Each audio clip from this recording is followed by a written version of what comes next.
अपना कथन समाप्त करने के बाद यीशु गलील प्रदेश से निकलकर यहूदिया प्रदेश के उस क्षेत्र में आ गए जो यरदन नदी के पार है।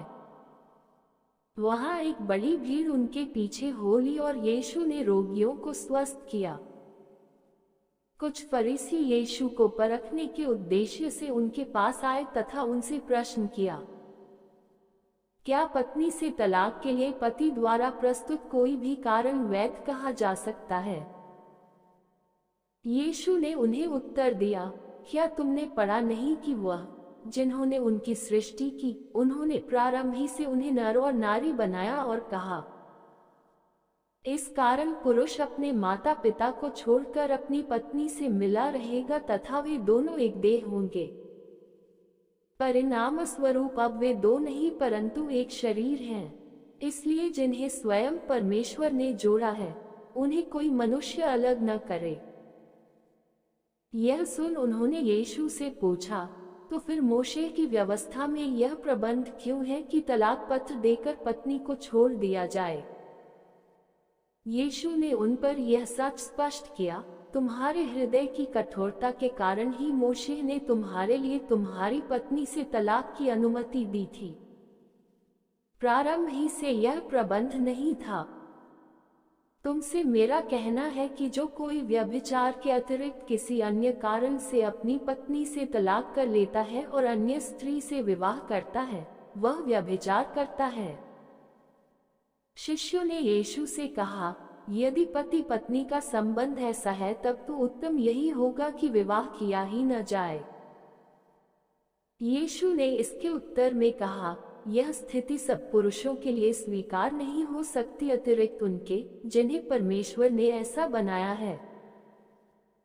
कुछ नपुंसक हैं जो माता के गर्भ से ही ऐसे जन्मे हैं, कुछ हैं जिन्हें मनुष्यों ने ऐसा बना दिया है तथा कुछ ने स्वर्ग राज्य के लिए स्वयं को ऐसा बना लिया है।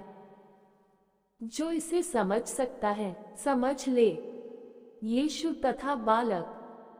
कुछ लोग बालकों को यीशु के पास लाए कि यीशु उन पर हाथ रखकर उनके लिए प्रार्थना करे, मगर शिष्यों ने उन लोगों को डांटा।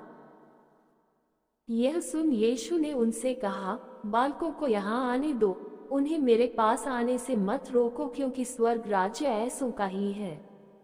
यह कहते हुए यीशु ने बालकों पर हाथ रखा। इसके बाद यीशु वहां से आगे चले गए। अनंत जीवन का अभिलाषी धनी युवक। एक व्यक्ति ने आकर यीशु से प्रश्न किया, गुरुवर, अनंत काल का जीवन प्राप्त करने के लिए मैं कौन सा अच्छा काम करूं? यीशु ने उसे उत्तर दिया, तुम मुझसे क्यों पूछते हो कि अच्छा क्या है? उत्तम तो मात्र एक ही है। परंतु यदि तुम जीवन में प्रवेश की कामना करते ही हो तो आदेशों का पालन करो। कौन से? उसने यीशु से प्रश्न किया। उन्होंने उसे उत्तर दिया, हत्या मत करो, व्यभिचार मत करो, चोरी मत करो, झूठी गवाही मत दो, अपने माता पिता का सम्मान करो तथा तुम अपने पड़ोसी से वैसे ही प्रेम करो जैसे तुम स्वयं से करते हो। उस युवक ने यीशु को उत्तर दिया, मैं तो इनका पालन करता रहा हूँ, फिर अभी क्या कमी है मुझ में? यीशु ने उसे उत्तर दिया, यदि तुम सिद्ध बनना चाहते हो तो अपनी संपत्ति को बेचकर उस राशि को निर्धनों में बांट दो और आओ, मेरे पीछे हो लो, धन तुम्हें स्वर्ग में प्राप्त होगा। यह सुनकर वह युवक दुखी हो लौट गया क्योंकि वह बहुत धन का स्वामी था। अपने शिष्यों से उन्मुख हो यीशु ने कहा, मैं तुम पर एक सच प्रकट कर रहा हूँ, किसी धनी व्यक्ति का स्वर्ग राज्य में प्रवेश कठिन है। वास्तव में परमेश्वर के राज्य में एक धनी के प्रवेश करने से एक ऊंट का सुई के छेद में से पार हो जाना सहज है। यह सुनकर शिष्य चकित हो यीशु से पूछने लगे, तो उद्धार कौन पाएगा? यीशु ने उनकी ओर एकटक देखते हुए उन्हें उत्तर दिया, मनुष्य के लिए तो यह असंभव है किंतु परमेश्वर के लिए सब कुछ संभव है।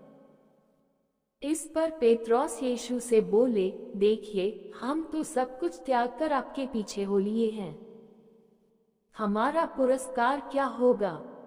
यीशु ने सभी शिष्यों को संबोधित करते हुए कहा, यह सच है कि उस समय जब मनुष्य का पुत्र नए युग में अपने वैभवशाली सिंहासन पर विराजमान होगा, तुम भी जो मेरे चेले बन गए हो, इस्राएल के 12 गोत्रों का न्याय करते हुए 12 सिंहासनों पर विराजमान होगे। हर एक जिसने मेरे लिए घर, भाई बहन, माता पिता, संतान या खेतों का त्याग किया है, इनसे कई गुना प्राप्त करेगा और वह अनंत काल के जीवन का वारिस होगा। किंतु अनेक जो पहले हैं वे अंतिम होंगे तथा जो अंतिम हैं वे पहले।